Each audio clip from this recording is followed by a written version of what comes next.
Oke, selamat berjumpa lagi di pembelajaran Agama Katolik dan Budi Pekerti untuk tingkat SMP kelas 9 kurikulum 2013. Orang beriman menjaga keutuhan alam ciptaan Allah. Pada kesempatan ini merupakan pembelajaran yang kedua.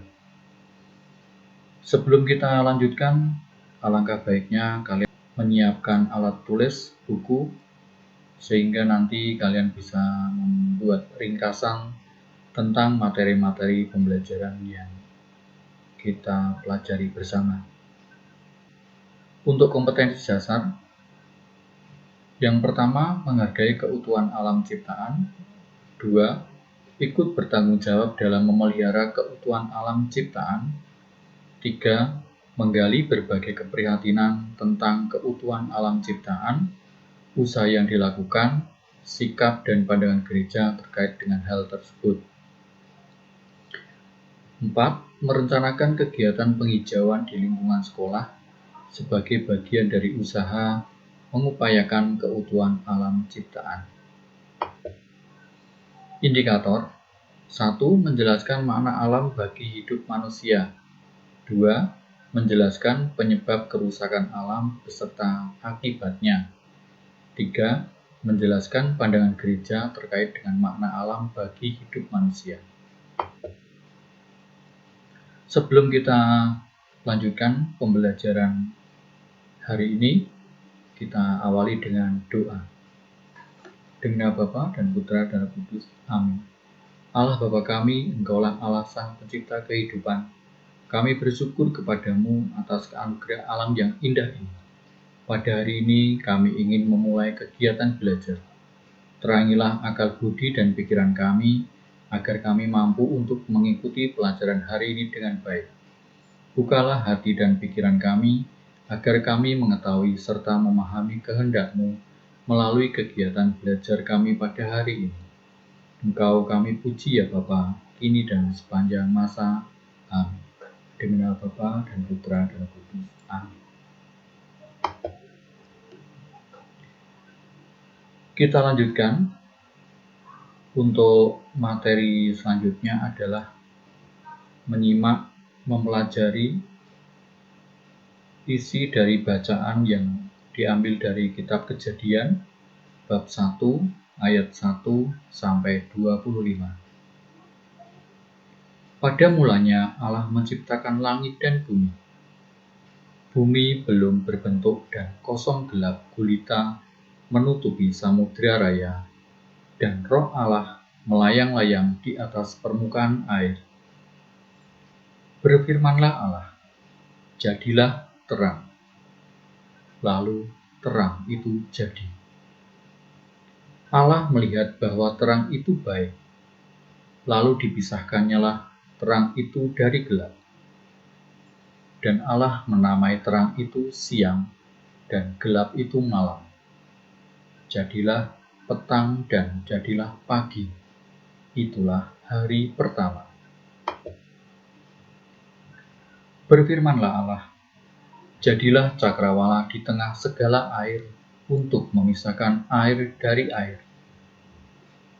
Maka Allah menjadikan cakrawala, dan ia memisahkan air yang ada di bawah cakrawala itu dari air yang ada di atasnya.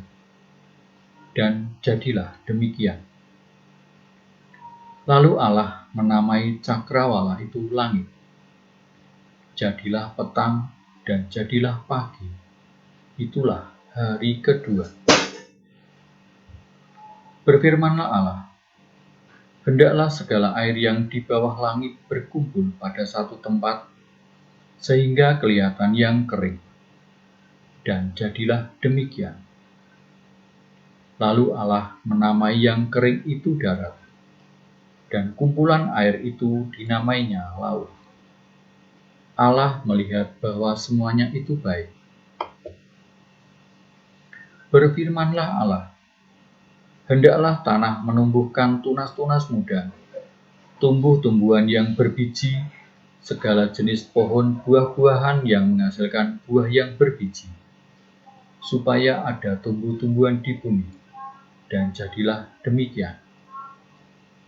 Tanah itu menumbuhkan tunas-tunas muda, segala jenis tumbuh-tumbuhan yang berbiji, dan segala jenis pohon-pohonan yang menghasilkan buah yang berbiji. Allah melihat bahwa semuanya itu baik. Jadilah petang dan jadilah pagi. Itulah hari ketiga. Berfirmanlah Allah, jadilah benda-benda penerang pada cakrawala untuk memisahkan siang dari malam.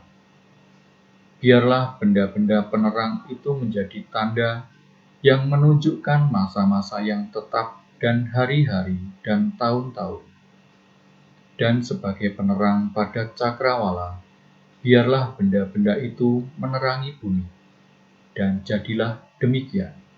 Maka Allah menjadikan kedua benda penerang yang besar itu, yakni yang lebih besar untuk menguasai siang, dan yang lebih kecil untuk menguasai malam, dan menjadikan juga bintang-bintang.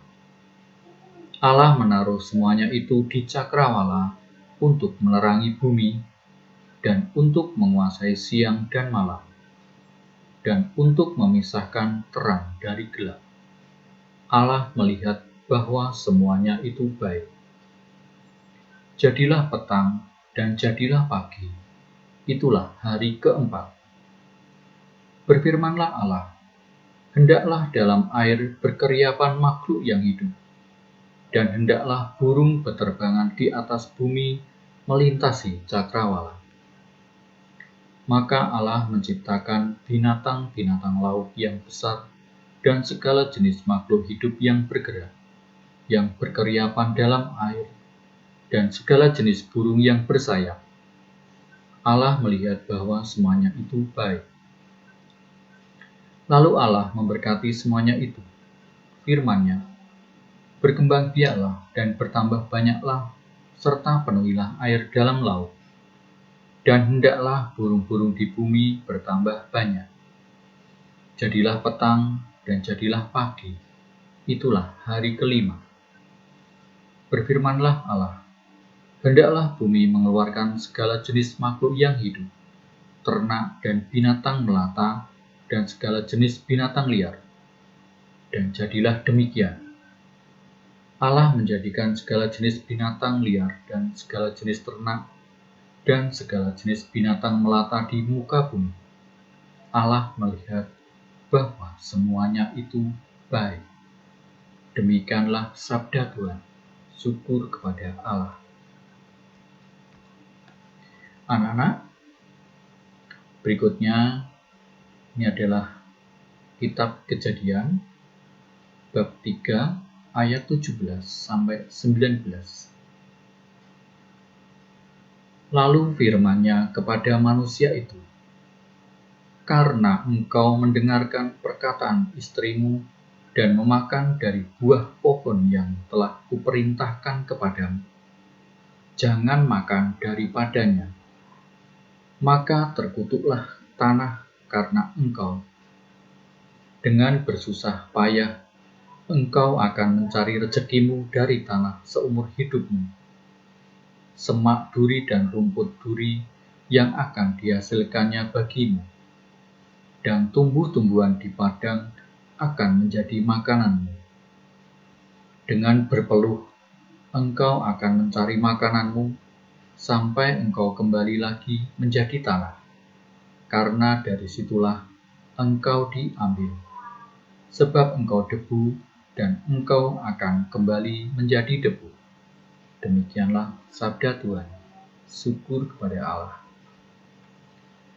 Nah, demikian tadi sudah kita dengarkan bersama tentang bacaan kitab suci yang kita ambil dari 2 bacaan. Nah, dari semua itu silakan kalian kemudian merenungkan, mencari makna yang ada dalam bacaan tadi dengan menjawab soal-soal berikut ini.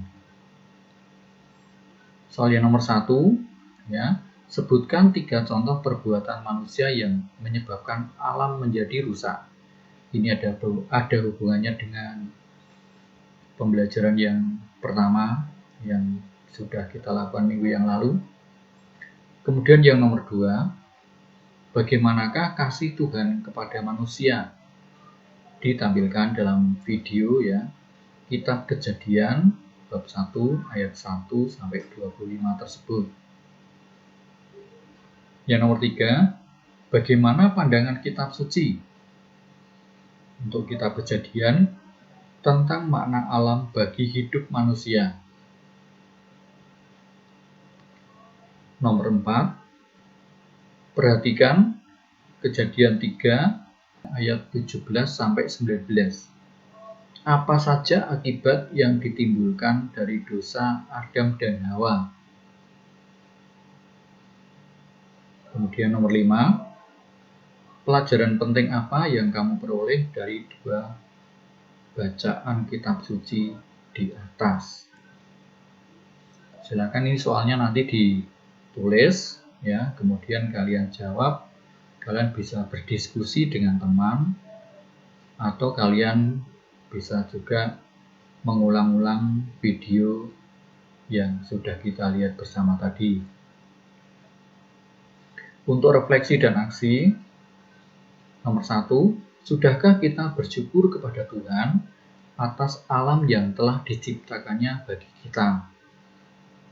Nomor 2, menurutmu apakah alam ini diciptakan untuk kesejahteraan manusia? Silahkan nanti dijelaskan. 3, sadarkah bahwa saat ini kondisi alam kita cukup memprihatinkan? 4, apa rencanamu secara nyata untuk menanggapi keprihatinan terhadap kondisi alam saat ini? 5, buatlah sebuah doa yang singkat tentang kondisi alam sekarang ini. Nah, itu tadi anak-anak tentang materi untuk pertemuan yang kedua ini. Silakan kalian baca baik-baik, kalian renungkan, kemudian kalian kerjakan soal-soal yang sudah kalian catat. Dan marilah kita tutup dengan doa. Demi nama Bapa dan Putra dan Roh Kudus. Amin. Terima kasih ya Bapa atas penyertaan-Mu pada pembelajaran hari ini. Semoga kami dapat mengambil manfaat dari apa yang kami pelajari hari ini. Kami mohon terangilah akal budi kami dan bantulah kami agar segala kesulitan dalam belajar tidak membuat kami mudah patah semangat. Akan tetapi justru akan membuat kami semakin bersemangat. Amin.